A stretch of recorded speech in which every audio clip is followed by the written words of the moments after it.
ध्यान सूर्य विष्णु भगवान की जय। अतः श्रीमद्भगवद्गीता संबंध है। पूर्व श्लोक में भगवान ने यह बताया कि तत्वज्ञ योगियों के कुल में जन्म लेने वाले को पूर्व जन्मकृत बुद्धि संयोग प्राप्त हो जाता है और वह साधन में तत्परता से लग जाता है। अब शुद्ध श्रीमानों के घर में जन्म लेने वाले योग भ्रष्ट की क्या दशा होती है, इसका वर्णन आगे के श्लोक में करते हैं। पूर्वाभ्यासेन तेनैवं ये यते ह्यावश्योऽपि स जिज्ञासुरपि योगस्यं शब्द ब्रह्माति वर्तते। सह मतलब वह श्रीमानों के घर में जन्म लेने वाला योग भ्रष्ट मनुष्य अवश्य भोगों के परवश होता हुआ, अपि मतलब ही, तेन मतलब उस पूर्वाभ्यास न पहले मनुष्य जन्म में किए हुए अभ्यास साधन के कारण, एव मतलब ही यते परमात्मा की तरफ खिंच जाता है।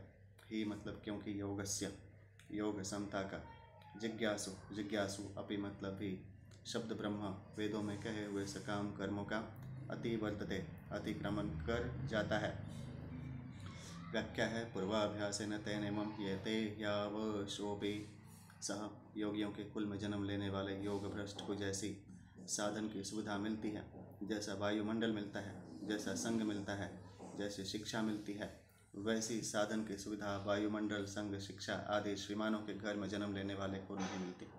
परंतु स्वर्ग आदि लोकों में जाने से पहले मनुष्य जन्म में जितना योग का साधन किया है, संसारिक भोगों का त्याग किया है, उसके अंतःकरण में जितने अच्छे संस्कार पड़े हैं, उस मनुष्य जन्म में किए हुए अभ्यास के कारण ही भोगों में आसक्त होता हुआ भी वह परमात्मा की तरफ जबरदस्ती खिंच जाता है।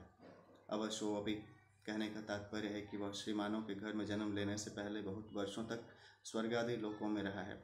वहाँ उसके लिए भोगों की बहुलता रही है और यहाँ साधारण घरों की अपेक्षा श्रीमानों के घर में भी भोगों की बहुलता है। उसके मन में जो भोगों की आसक्ति है वह भी अभी सर्वथा मिटी नहीं है, इसलिए वह भोगों के परवश हो जाता है।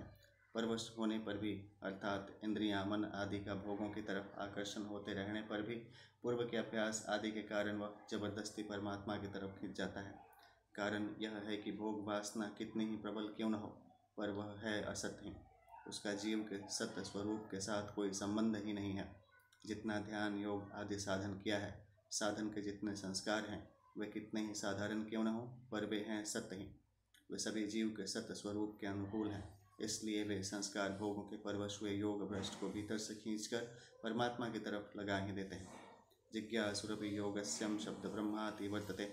इस प्रकरण में अर्जुन का प्रश्न था कि साधन में लगा हुआ शिथिल प्रयत्न वाला साधक अंत समय में योग से विचलित हो जाता है, तो वह योग की संसिद्धि को प्राप्त न होकर किस गति को जाता है, अर्थात उसका कहीं पतन तो नहीं हो जाता। इसके उत्तर में भगवान ने श्लोक में और परलोक में योग भ्रष्ट का पतन न होने की बात इस श्लोक के पूर्वार्ध तक कही। अब इस श्लोक के उत्तरार्ध में योग में लगे हुए योगी की वास्तविक महिमा कहने के लिए योग के जिज्ञासु की महिमा कहते हैं।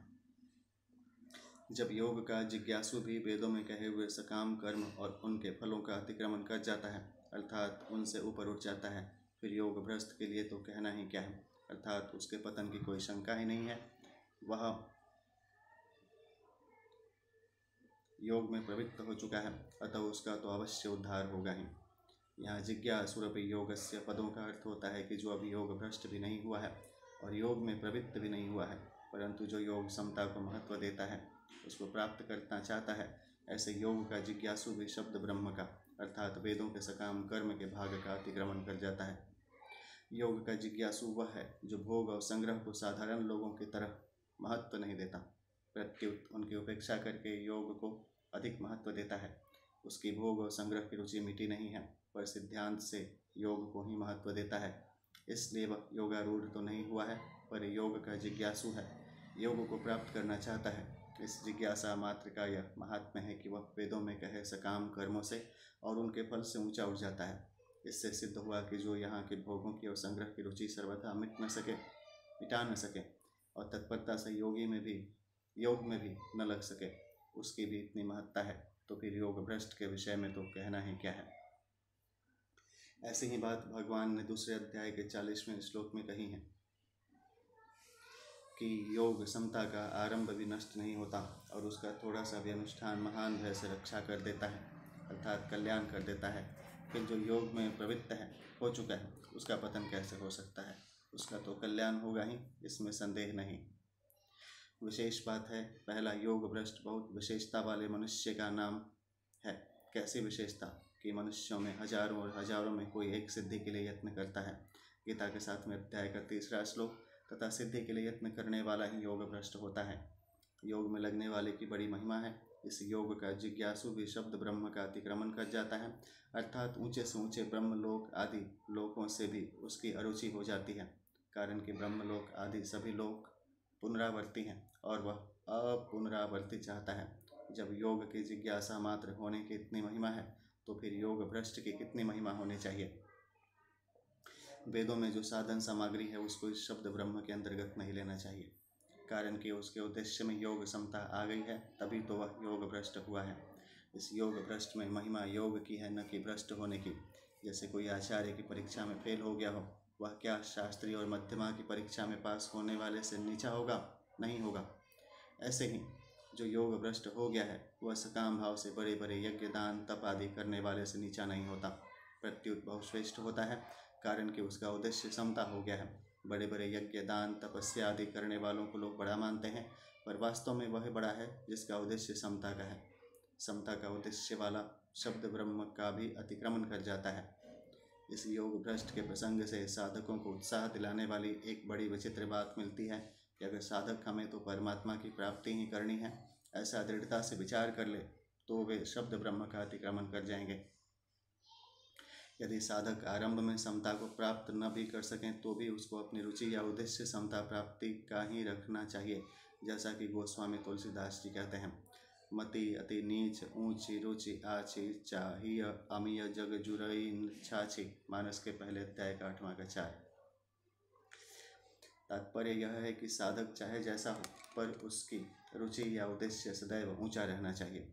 साधक की रुचि या उद्देश्य पूर्ति की लगन जितनी तेज तीव्र होगी उतनी ही जल्दी उसके उद्देश्य की सिद्धि होगी। भगवान का स्वभाव है कि वे यह नहीं देखते कि साधक करता क्या है, प्रत्युत यह देखते हैं कि साधक चाहता क्या है। यहाँ पे संदर्भ दिया गया है, रिजत राम जानी जन जी की रहती न प्रभु चित चूक किए की करत सुरति सय बार किए की। मानस के पहले अध्याय का 29वां का 2-3 है। एक प्रज्ञा चक्षु संत रोज मंदिर में भगवत विग्रह का दर्शन करने जाया करते थे। एक दिन जब वे मंदिर गए तब किसी ने पूछ लिया कि आप यहाँ किस लिए आते हैं। संत ने उत्तर दिया कि दर्शन करने के लिए आता हूँ। उसने कहा कि आपको तो दिखाई ही नहीं देता।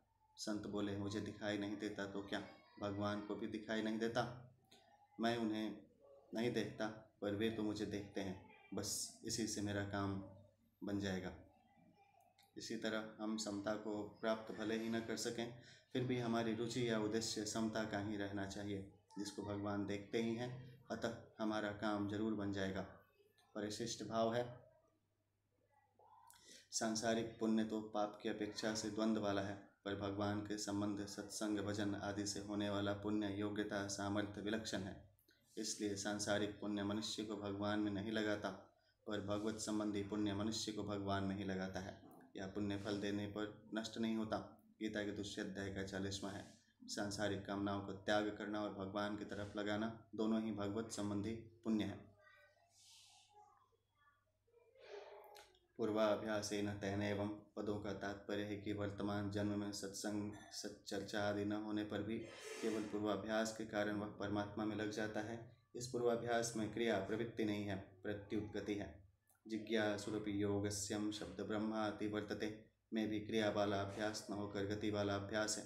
तात्पर्य है कि इस अभ्यास में प्रयत्न भी नहीं है और कर्तृत्व भी नहीं है, पर गति है। गति में स्वतः परमात्मा की ओर खींचने की शक्ति है। क्रिया वाला अभ्यास किया जाता है और गति वाला अभ्यास स्वतः होता है। संबंध है, श्रीमानों के घर में जन्म लेने के बाद जब वह योग भ्रष्ट परमात्मा की तरफ खींचता है तब उसकी क्या दशा होती है, यह आगे के श्लोक में बताते हैं। प्रयत्नाध्यत्मानस्तुम योगी संशुद्ध किल्बिष अनेक जन्म संसिद्धस्ततो याति पराम गति। गति और प्रवृत्ति का भेद जानने के लिए 15वें अध्याय के 6ठे श्लोक का परिशिष्ट भाव देखना चाहिए।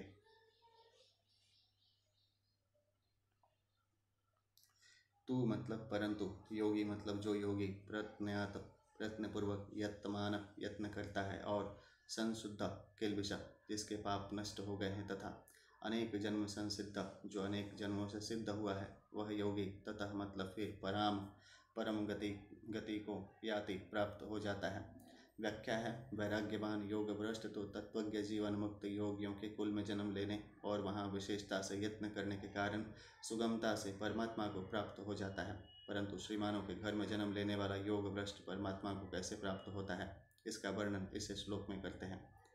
तो मतलब इस पद का तात्पर्य है कि योग का जिज्ञासु भी जब वेदों में कहे हुए सकाम कर्मों का अतिक्रमण कर जाता है, उनसे ऊंचा उठ जाता है, तब जो योग में लगा हुआ है और तत्परता से यत्न करता है वह वेदों से ऊंचा उठ जाए और परम गति को प्राप्त हो जाए, इसमें तो संदेह ही क्या है।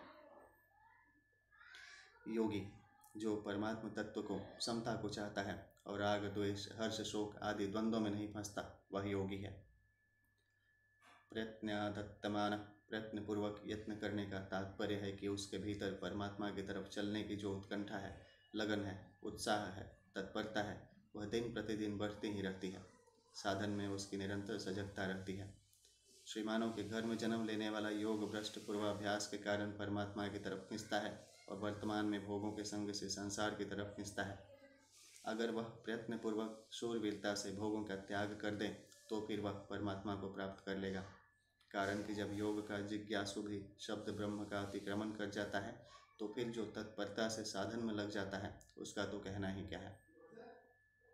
जैसे निषिद्ध आचरण में लगा हुआ पुरुष एक बार चोट खाने पर फिर विशेष जोर से परमात्मा में लग जाता है, ऐसे ही योग भ्रष्ट भी श्रीमानों के घर में जन्म लेने पर विशेष जोर से परमात्मा में लग जाता है। संशुद्ध किलविषा, उसके अंतःकरण के सब दोष सब पाप नष्ट हो गए हैं, अर्थात परमात्मा की तरफ लगन होने से उसके भीतर भोग संग्रह मान बढ़ाई आदि की इच्छा सर्वथा मिट गई है। जो प्रयत्न पूर्वक यत्न करता है उसके प्रयत्न से ही यह मालूम होता है कि उसके सब पाप नष्ट हो चुके हैं। अनेक जन्म संसिद्ध, पहले मनुष्य जन्म में योग के लिए यत्न करने से शुद्धि हुई, फिर अंत समय में योग से विचलित होकर स्वर्ग आदि लोकों में गया तथा वहाँ भोगों से अरुचि होने से शुद्धि हुई, और फिर यहाँ शुद्ध श्रीमानों के घर में जन्म लेकर परमात्मा प्राप्ति के लिए तत्परतापूर्वक यत्न करने से शुद्धि हुई। इस प्रकार 3 जन्मों में शुद्ध होना ही अनेक जन्म संसिद्ध होना है। ततो याति पराम गतिम, इसलिए वह परम गति को प्राप्त हो जाता है। तात्पर्य है कि जिसको प्राप्त होने पर उससे बढ़कर कोई भी लाभ मानने में नहीं आता और जिसमें स्थिर होने पर भयंकर से भयंकर दुख भी विचलित नहीं कर सकता। गीता के 6 अध्याय का 22वां श्लोक है। ऐसे आत्यंतिक सुख को वह प्राप्त हो जाता है।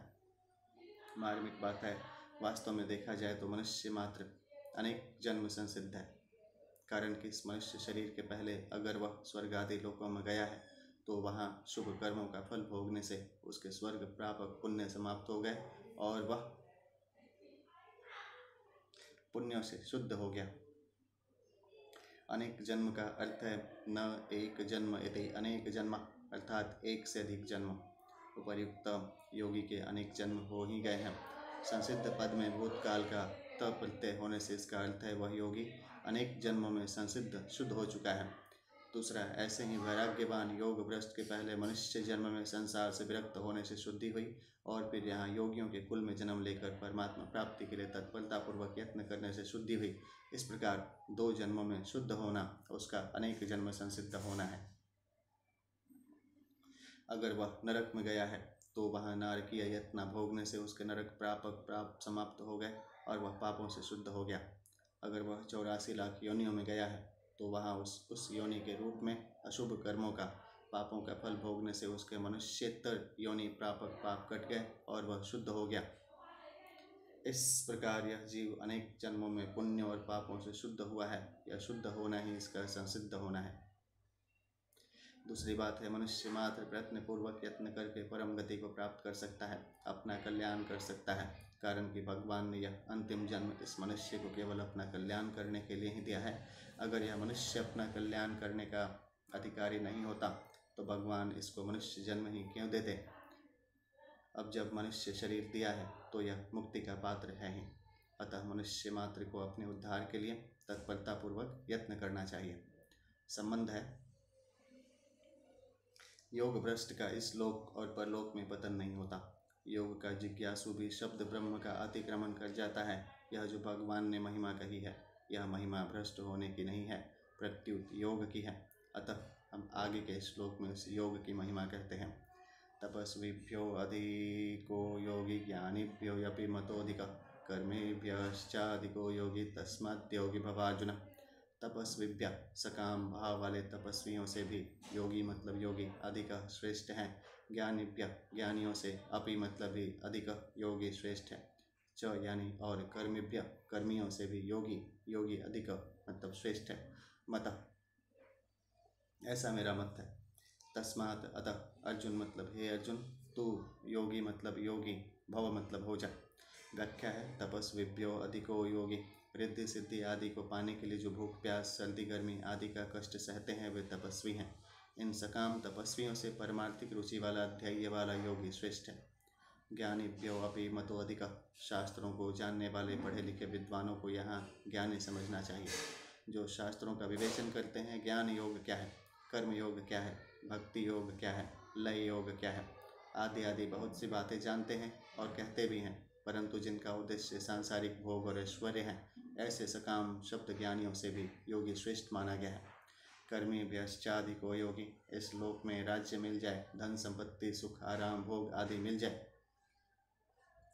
और मरने के बाद परलोक में ऊंचे ऊंचे लोकों की प्राप्ति हो जाए और उन लोकों का सुख मिल जाए, ऐसा उद्देश्य रखकर जो कर्म करते हैं अर्थात सकाम भाव से यज्ञ दान तीर्थ आदि शास्त्रीय कर्मों को करते हैं, उन कर्मियों से योगी श्रेष्ठ है।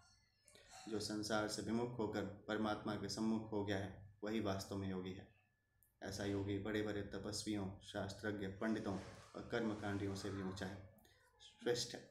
कारण कि तपस्वियों आदि का उद्देश्य संसार है तथा सकाम भाव है और योगी का उद्देश्य परमात्मा है तथा निष्काम भाव है।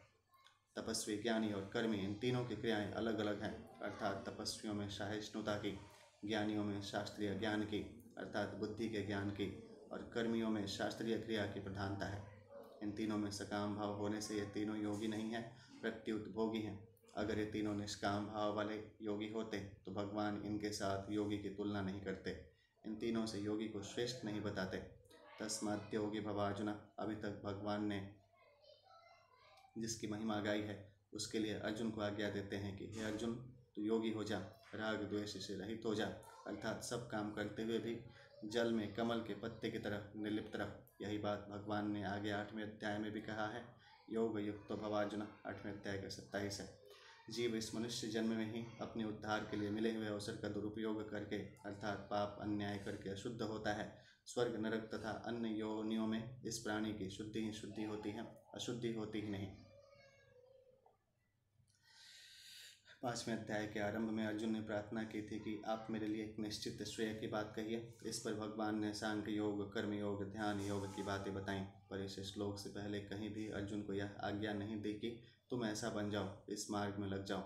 अब यहाँ भगवान अर्जुन की प्रार्थना के उत्तर में आज्ञा देते हैं कि तुम योगी हो जाओ, क्योंकि यही तुम्हारे लिए एक निश्चित श्रेय है।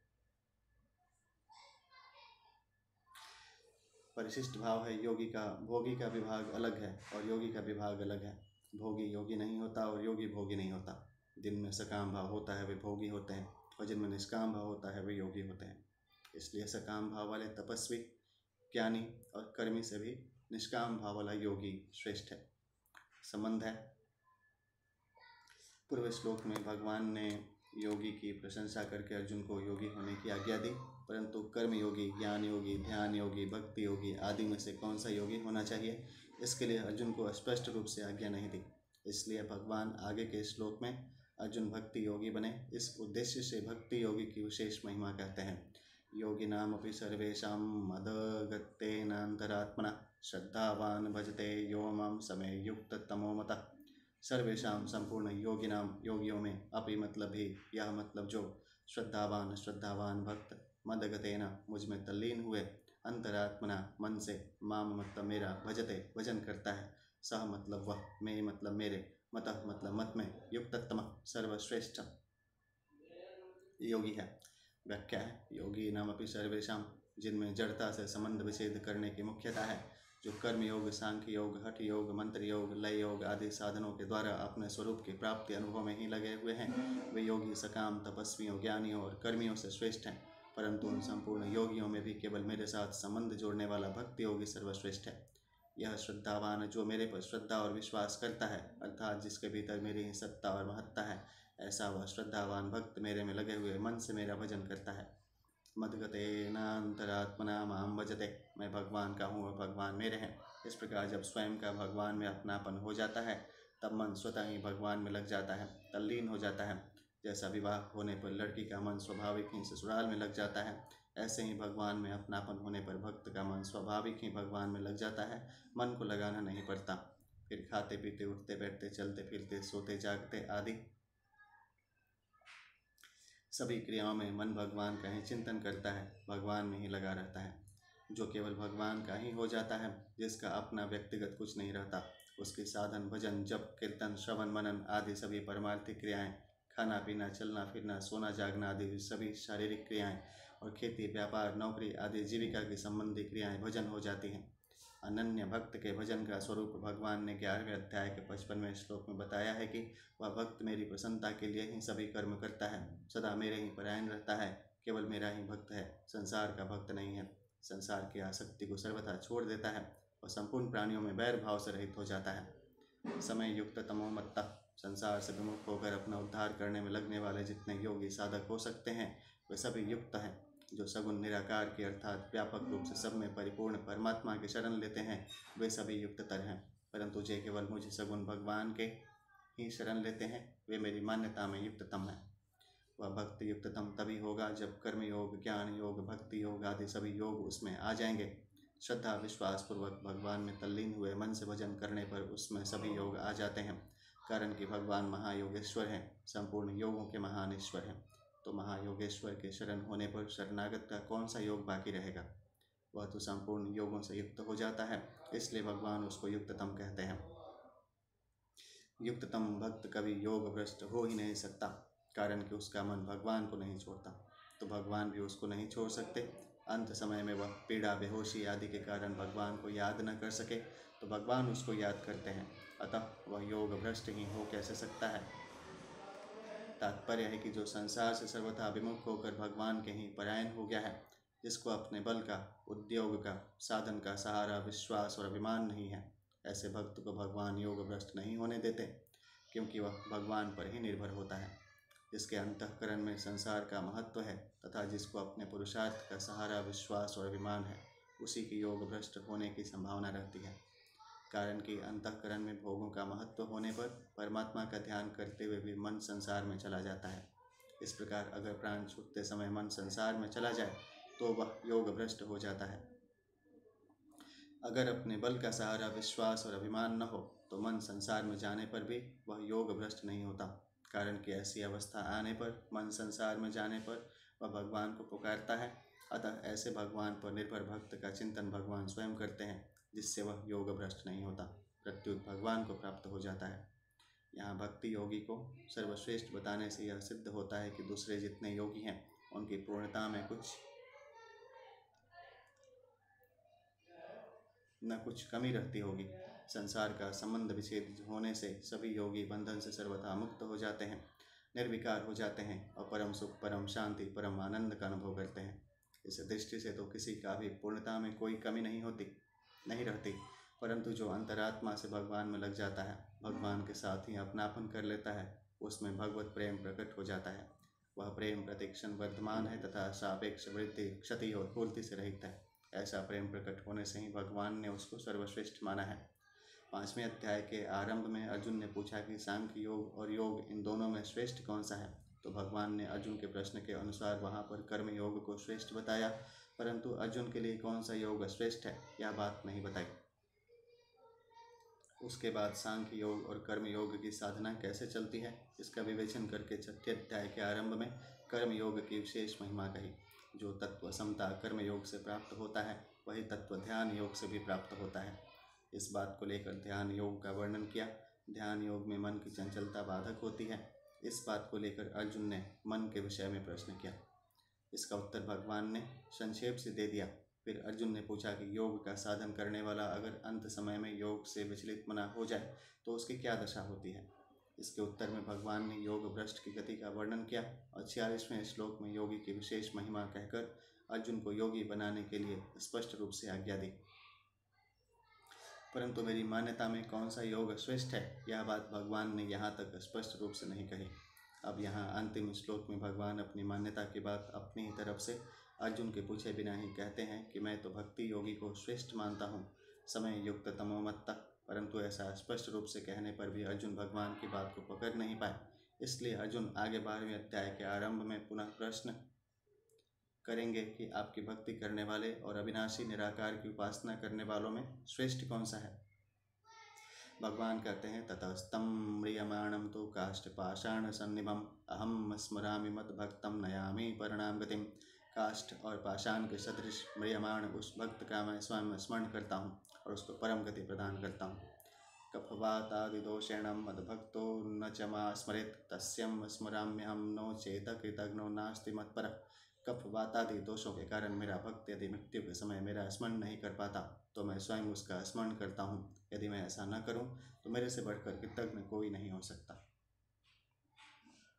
तो उत्तर में भगवान अपने भक्त को ही श्रेष्ठ बताएंगे, जैसा कि यहाँ बताया है। विशेष बात है, कर्मयोगी, ज्ञान योगी अभी सभी युक्त हैं, अर्थात सभी संसार से विमुख हैं और समता चेतन तत्व के सम्मुख हैं।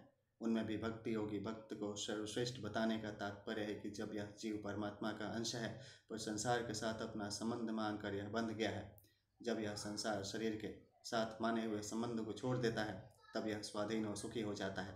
इस स्वाधीनता का भी एक भोग होता है।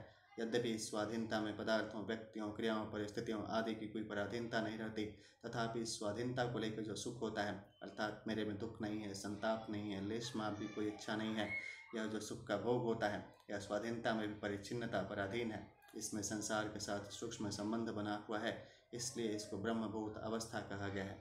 गीता के 18वें अध्याय का 54वां श्लोक।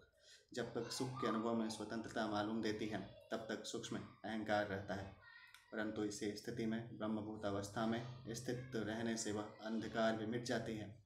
कारण कि प्रकृति और उसके कार्य के साथ संबंध न रखने से प्रकृति का अंश अहम अपने आप शांत हो जाता है।